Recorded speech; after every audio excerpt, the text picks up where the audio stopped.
ભગવો જોઈને ભરમાતા નહીં, કારણ કે ઘણીવાર ભગવાનની પાછળ એવા નરાધમો સંતાઈને બેઠા હોય છે જેની સાચી હકીકત સામે આવે તો આપણા પગ નીચેથી જમીન ખસી જાય. બેડ ઉપર મને સુવડાવી અશ્લીલ કામ કરાવડાય. આવો જ એક કિસ્સો અમદાવાદના સરખેજના ભારતીય આશ્રમમાંથી સામે આવ્યો છે, જેમાં એક બાપુ દ્વારા એક યુવક ઉપર શારીરિક શોષણ કરવાના આરોપ લાગી રહ્યા છે. તું તારા કપડાં ઉતારી નાખ, સંતોની સામું શરમ ના હોય. આખી ઘટના શું છે તેના વિશે વિગતે ચર્ચા કરીએ. નમસ્કાર, તમે જોઈ રહ્યા છો ચક્રવાત ન્યૂઝ. હું આપની સાથે હેમા.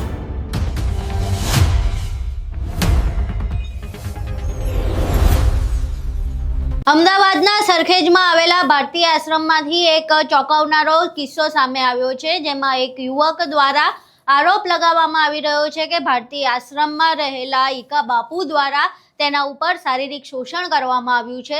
યુવકનો આરોપ છે કે આ ઈકા બાપુ તેને પહેલા એક બંધ રૂમમાં લઈ ગયા હતા અને બંધ રૂમમાં લઈ જઈને તેમણે પોતાના કપડાં ઉતાર્યા અને જબરદસ્તી એ યુવકના કપડાં પણ ઉતરાવડાવ્યા અને બાદમાં તેની સાથે અડપલા કર્યા અને ન કરવાના કૃત્યો કર્યા. આ સિવાય તેણે ખૂબ જ ગંભીર આરોપો પણ લગાવ્યા છે.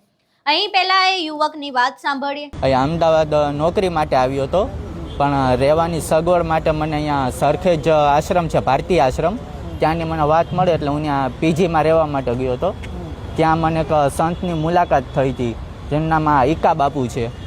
ઈકા બાપુ જોડે મેં વાત કરી અને બેઠો, તેમણે મને જમાડ્યો, કારવ્યો અને પછી મારી જોડે ઘડીક વાતચીત કરીને કહ્યું કે તને રહેવા કારવાની સુવિધા અને નોકરી પણ હું અપાઈ દઈશ.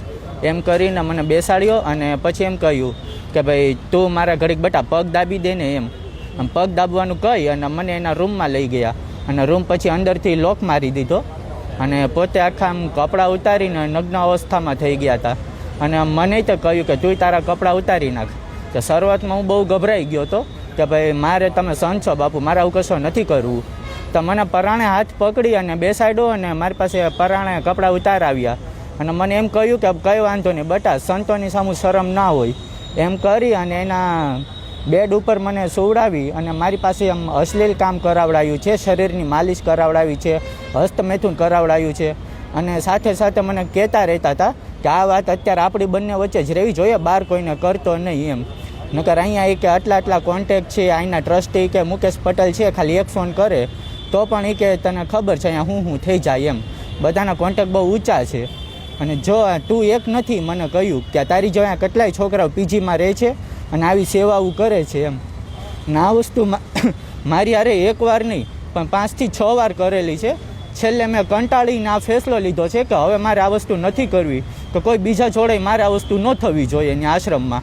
અને જે સંત જેને બધા ભગવાન માનીને બેઠા છે એનું સત્ય બારો આવવું પડે, કેમ કે સંત માણસો કોઈ દિવસ આવા અશ્લીલ કામ કરે નહીં. એટલે આજે હું હિંમત કરું છું. અતુલભાઈનો મેં કોન્ટેક્ટ કર્યો છે અને અતુલભાઈ મને હિંમત આપીને કહ્યું છે કે આપણે આગળ આમાં કાર્યવાહી કરાવશું. એટલે હું અત્યારે પોલીસ કેસ કરવા અહીંયા આવ્યો છું. અહીં તમે યુવકને સાંભળ્યો. હવે આ સમગ્ર મામલે જે યુવક છે તેને ન્યાય અપાવવા માટે લોકો મેદાને આવ્યા છે. ભારતીય આશ્રમના જે બાપુ છે એવા હરિહરાનંદ બાપુ તેમજ જે બાપુ દ્વારા આવું કૃત્ય આચરવામાં આવ્યું છે તેવા ઈકા બાપુ બંનેનો વિરોધ થઈ રહ્યો છે. અહીં જોઈએ એ વિરોધના દ્રશ્યો. હું ઉડાન ફાઉન્ડેશન પ્રેસિડેન્ટ શીતલ પટેલ. આજ રોજ જે બનાવ બનેલો છે જે દીકરા સાથે, એનો ન્યાય મળે. દીકરાની સુરક્ષા નથી તો દીકરીઓને તે ક્યાંથી હશે?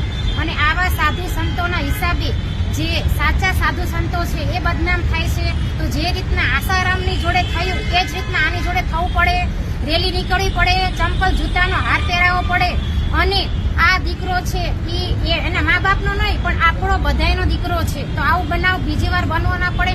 કડકમાં કડક સજા થાય ને અમે અહીંથી ન્યાય લઈને જ જશું. જય હિન્દ, જય ભારત. અહીં તમે પીડિત અને જે વિરોધ પ્રદર્શન થઈ રહ્યા છે બંને જોયું, બંનેની વાત સાંભળી. હવે અહીંયા ખૂબ જ ગંભીર બાબત એ છે કે ગુજરાતે મહિલાઓ અને દીકરીઓ માટે સુરક્ષિત કહેવાતું રાજ્ય છે, પરંતુ હવે અહીં મહિલાઓ તો એક બાજુ રહી, પુરુષ ઉપર પણ આવા જઘન્ય અપરાધ કરવામાં આવી રહ્યા છે અને એ પણ ક્યાં તો ધાર્મિક સંસ્થાનોની અંદર.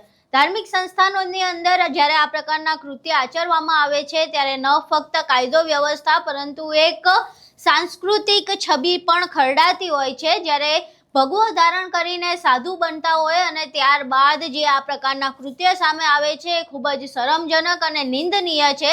જે પ્રકારે યુવકે આરોપ લગાવ્યા છે તે મુજબ હવે આખી ઘટનામાં પોલીસ શું કાર્યવાહી કરે છે.